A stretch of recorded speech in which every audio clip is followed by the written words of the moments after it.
तुम कमजोर नहीं हो। ये वाक्य सुनने में साधारण लगता है, लेकिन इसका सत्य बहुत गहरा है।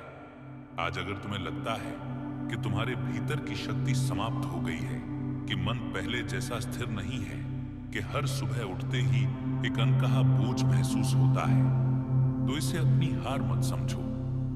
यह संकेत है कि तुम्हारी चेतना अब उस स्तर पर प्रवेश कर रही है जहां झूठ टिक नहीं पाता।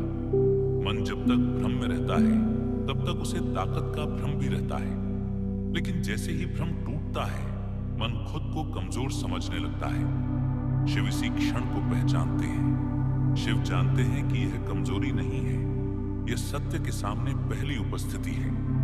शिव कभी सुविधा के देव नहीं रहे। वे कभी उस स्थान पर नहीं बैठे जहां प्रशंसा होती है, जहां सुरक्षा होती है, जहां भीड़ होती है। वे श्मशान में बैठे रहे, उस स्थान पर जहां सब कुछ समाप्त हो जाता है, जहां नाम जलता है, पहचान मिटती है और अहंकार राख बन जाता है। शिव वहीं उपस्थित रहते हैं, क्योंकि सत्य वहीं प्रकट होता है जहां कुछ भी बचा नहीं रहता। आज अगर तुम्हें लग रहा है कि तुम्हारी पहचान टूट रही है, कि जो तुम खुद को समझते थे वह अब वैसा नहीं रहा, तो घबराओ मत। ये पतन नहीं है, ये परिवर्तन है। शिव का मार्ग हमेशा परिवर्तन से गुजरता है, सुविधा से नहीं। समाज तुम्हें सिखाता है कि मजबूत वही है जो कभी टूटता नहीं, लेकिन शिव सिखाते हैं कि मजबूत वही है जो टूटने से डरता नहीं, जो जानता है कि जो सत्य है वह कभी टूटता नहीं, केवल झूठ टूटता है। अगर आज तुम्हारी साधना में शांति नहीं है, अगर ध्यान करते समय मन भटकता है, अगर तुम्हें लगता है कि इतने प्रयासों के बाद भी कुछ हासिल नहीं हुआ, तो इसे असफलता मत समझो। साधना कोई सौदा नहीं है, ये कोई लेन देन नहीं है कि तुम समय दो और बदले में शांति मिल जाए। साधना एक अग्नि है जो धीरे धीरे तुम्हारे भीतर की सारी असत्य परतों को जला देती है। शिव कोई लक्ष्य नहीं है जिन्हें पाया जाए, शिव कोई वस्तु नहीं है जिन्हें प्राप्त किया जाए।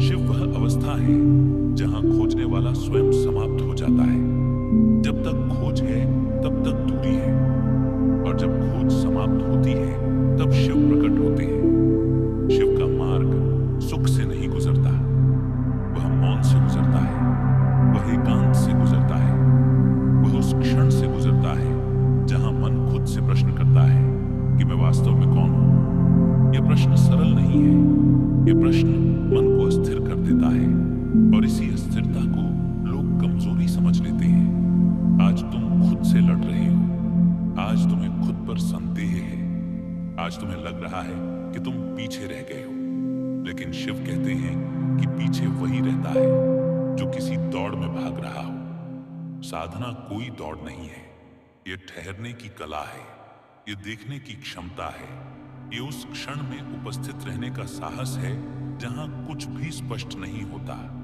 बीज को देखो, जब तक वह सुरक्षित रहता है तब तक वह सिर्फ बीज होता है, लेकिन जब वह अंधकार में दबाया जाता है, जब वह टूटता है, तभी उसमें जीवन जागता है। ठीक वैसे ही तुम्हारा मन आज टूट रहा है, क्योंकि चेतना बाहर आना चाहती है। मन का टूटना अंत नहीं है, यह जागरण का द्वार है। शिव स्वयं विनाश के देव हैं, लेकिन उनका विनाश कभी अंधकार नहीं लाता, वह परिवर्तन लाता है। वह झूठ का अंत करता है, सत्य का नहीं। तुम्हारे जीवन में जो टूट रहा है, जो छूट रहा है, जो समाप्त हो रहा है, वह तुम्हें नष्ट नहीं कर रहा, वह तुम्हें उस अवस्था के लिए तैयार कर रहा है जहां तुम बिना नाम, बिना भूमिका, बिना अपेक्षा के खड़े रह सको। जब कोई साधक इस अवस्था में प्रवेश करता है, तब वह अक्सर अकेला हो जाता है, क्योंकि भीड़ सत्य के साथ नहीं चल सकती, भीड़ पहचान के साथ चलती है। सच्चा साधक भीड़ में नहीं मिलता, वह अकेला होता है लेकिन दुखी नहीं, वह शांत होता है, स्थिर होता है और भीतर से गहरा होता है। उसका मौन शब्दों से अधिक बोलता है, उसकी उपस्थिति प्रश्न नहीं करती, वह केवल साक्षी बनती है। शिव को शब्दों से नहीं जाना जाता, शिव मंत्रों में सीमित नहीं है, मंत्र केवल मन को थकाते हैं। शिव तब प्रकट होते हैं जब मन थक जाता है, जब तुम्हें कुछ साबित करने की इच्छा समाप्त हो जाती है, जब तुम्हें मजबूत दिखने की आवश्यकता नहीं रहती, जब तुम्हें किसी पहचान की रक्षा नहीं करनी पड़ती, उसी क्षण शिव तुम्हारे सामने होते हैं। आज अगर तुम्हें लगता है कि तुम कमजोर हो, तो रुककर अपने भीतर देखो। क्या सच में तुम कमजोर हो, या सिर्फ वह झूठी पहचान टूट रही है जिसके सहारे तुम अब तक खड़े थे? क्योंकि जब पहचान मरती है, तभी शिव का जन्म होता है। यही वह क्षण है जहां साधारण मनुष्य पीछे हट जाता है और साधक आगे बढ़ता है। आगे बढ़ने का अर्थ बाहर नहीं होता, आगे बढ़ने का अर्थ भीतर उतरना होता है।